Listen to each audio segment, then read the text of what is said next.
I'm Zundamon. Today, I want to show you one of Japan's warmest dishes.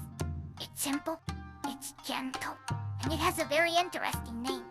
This is Oyakodon. Oyakodon is a Japanese rice bowl. Chicken, uncooked, simmered together in a light, sweet sauce, served over hot rice. But the name is special. Oya means parent, ko means child. Parent and child in one bowl. Yes, Japan is poetic. Oyakodon was born in Tokyo around the late 1800s. At that time, Japan was changing fast. Beef was expensive. Chicken was affordable. Restaurants wanted food that was fast, filling, kinda. That's how Oyakodon was created.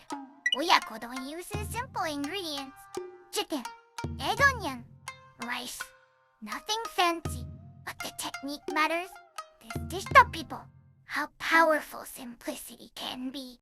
Some people feel surprised by the name. Parent-child together? But in Japan, this name feels warm, not cool. It represents connection, life supporting life, and eating with gratitude. Let's cook.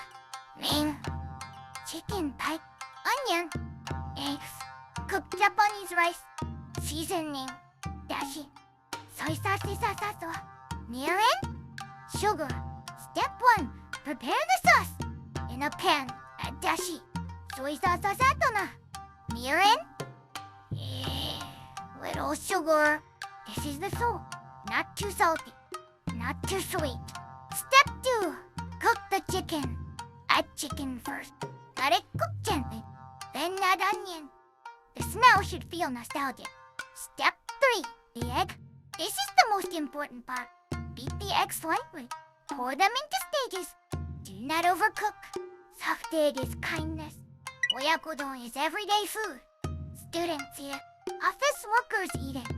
Families eat it. It's often eaten quietly. When you're tired. When you want comfort. Some regions use darker sauce. Some restaurants use runny eggs. Some add green onions. There is no single answer. Oyakodon accepts the person eating it. Oyakodon is not a celebration dish. It's a support dish. It doesn't shout. It whispers. Everything will be okay. When you visit Japan, you don't need luxury every day. Sometimes one bowl is enough. Would you try Oyakodon? Tell me in the comments. See you next time. Thank you for watching.